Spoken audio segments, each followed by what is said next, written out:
¿Qué tal? ¿Cómo andan? Espero que bien.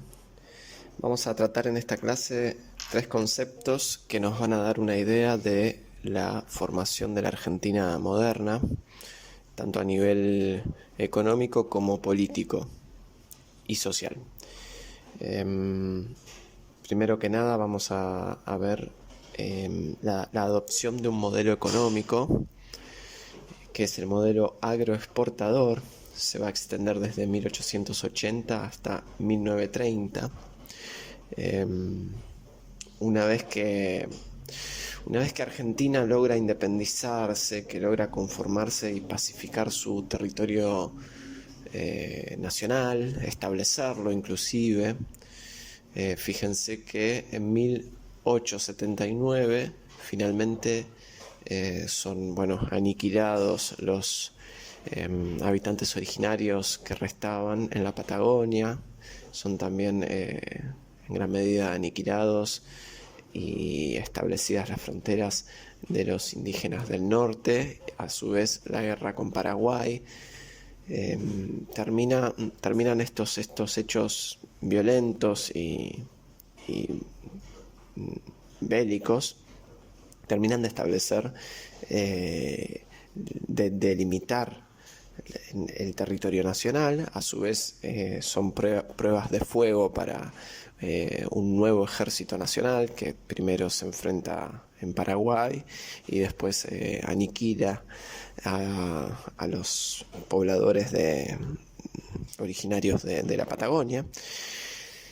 Y como les decía, esto es en 1879. 1880 comienza este nuevo proceso de modelo económico, de modelo agroexportador de Argentina. Ya el término lo explica un poco, ¿no? Agroexportador, es decir, un modelo económico dedicado a la exportación agrícola, que es la imagen clásica que podemos tener o que mucha gente tiene de nuestro país. Si bien hoy en día también se mantiene, no es su característica fundamental, pero en aquel momento sí. Argentina se dedicó específicamente a partir de ese momento a la exportación de carnes y de granos y otros elementos agrícolas, teniendo Europa y sobre todo Inglaterra como principal afluente de esas mercaderías. Esto enriqueció enormemente a los sectores agropecuarios, agrícolas, terratenientes, que constituirían hasta el día de hoy inclusive el sector conocido como oligárquico. Es oligárquico, justamente porque es un pequeño grupo que tiene mucho poder, que trasciende lo económico, llegando inclusive a dominar política y culturalmente al país. Y esto se va a traducir, como les digo, en la economía, y va a trascender esas fronteras y se va a traducir en lo que es la política argentina de ese mismo periodo, quizás un poco más acotado, pero desde 1880 hasta 1916 va a ser el periodo también del régimen conservador a nivel político, en el cual estos mismos sectores poderosos económicos, terratenientes, oligárquicos, van a imponer sus representantes en la política, ¿sí? A través de un partido político conocido como PAM, el Partido Autonomista Nacional. Un partido que, dadas las elecciones, vamos a decir, corruptas, en las que siempre ganó ese partido, todos los presidentes de este periodo son del PAM, teniendo claros ejemplos como Julio Argentino Roca. Y básicamente, no sé si se entiende, pero es como quien dice que están de los dos lados del mostrador, ¿no? La economía la llevan adelante estos grupos y la política también. Y así se entendía el país también. Estos grupos oligárquicos Hay quien puede decir que todavía lo hacen, pero en aquel momento era bien claro que ellos veían el país como un negocio o como algo que les pertenecía. Les pertenecían las tierras, les pertenecía el ejército que les había permitido conseguir esas tierras en muchos casos, y a su vez les pertenecían las riquezas que esas tierras le otorgaban, y por ende el Estado, el gobierno, seguía funcionando y era una extensión de todo esa gran empresa que era la República Argentina. Muy esto en contradicción con los postulados de, por ejemplo, la Constitución que se había firmado en 1853, la Constitución que tenemos hasta nuestros días, que es una Constitución republicana y que ve al Estado más bien como una institución que debería favorecer a los ciudadanos, ¿sí? Y es acá, en este punto, en el cual ciertos sectores, que si bien no son muy alejados a nivel social de sectores poderosos, ciertos grupos van a entrar un poco en polémica con el Partido Autonomista Nacional, con el PAN, con este régimen conservador, no así con el modelo económico, pero van a empezar a reclamar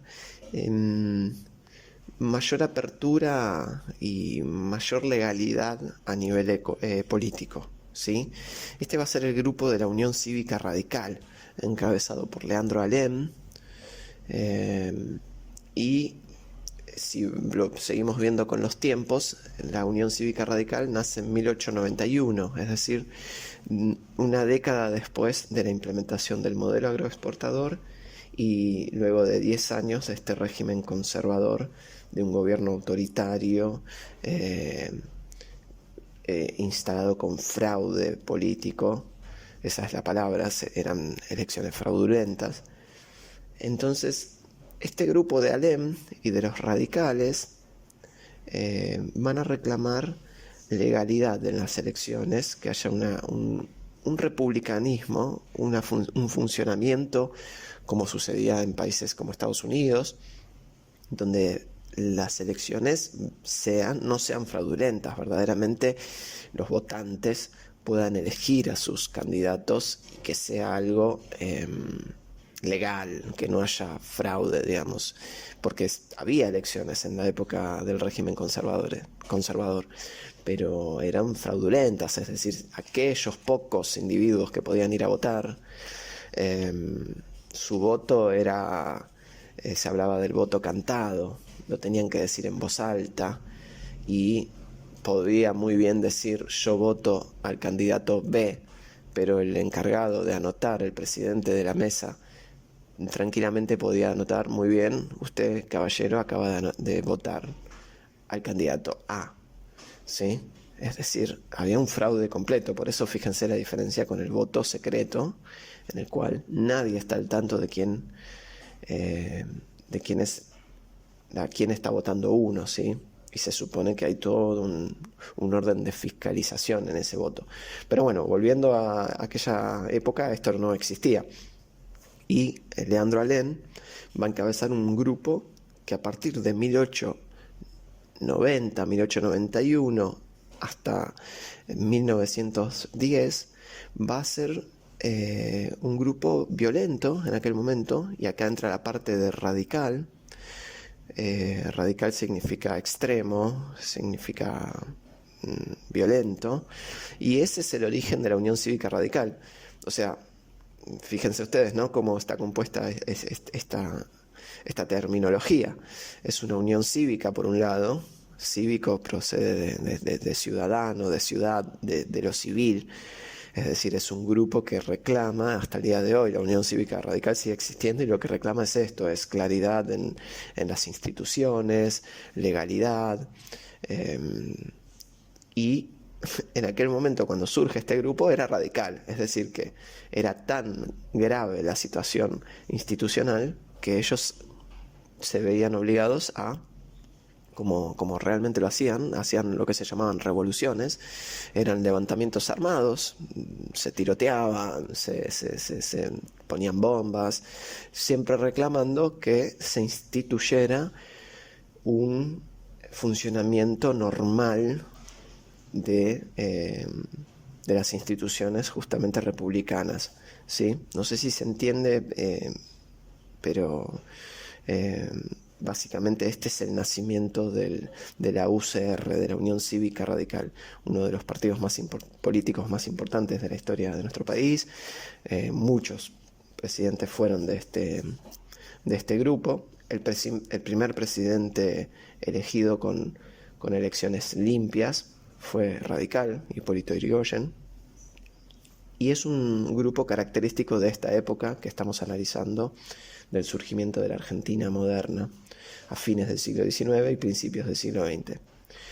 Un punto más, dijimos que íbamos a tratar 3 puntos. El tercer punto que tratamos en esta exposición es algo que va también a caracterizar a esta Argentina del modelo agroexportador, una Argentina que rápidamente comienza también a conseguir una infraestructura en su funcionamiento a través de la ciudad de Buenos Aires, y todos los alrededores empiezan a funcionar para este modelo agroexportador.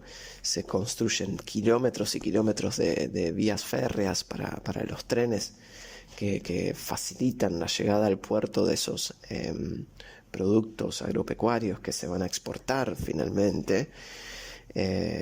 Y esto, ya ustedes se darán una idea, moviliza toda la economía y toda la infraestructura del país.